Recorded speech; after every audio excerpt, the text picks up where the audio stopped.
Коли пророк, салам, прибув до Медини на знак поваги до цього місяця і возвеличення значення цього дня, тобто Ашура, він дізнався, що іудеї постили в цей день.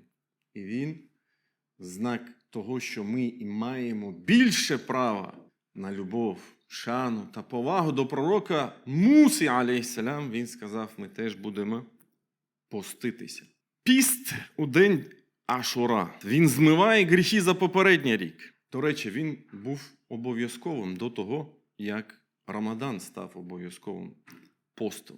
Ахтасібу аля Аллахі ан юкаффіра саната аллаті қаблаху. Я сподіваюся, що Аллах, саме так сказав пророк, саллаллаху, зітре ним гріхи минулого року. Пророк, саллаллаху алейхи ва саллям, особливо прагнув поститися в цей день. Що сказано від Ібн Аббаса? «Ма раайту набія ятахарра саума йоумін, фаддаlahu аля гайрихі ілля хазал йоум, йоум Ашура». Я не бачив, що пророк так прагнув поститися у якийсь день більш, ніж у цей день, день Ашура.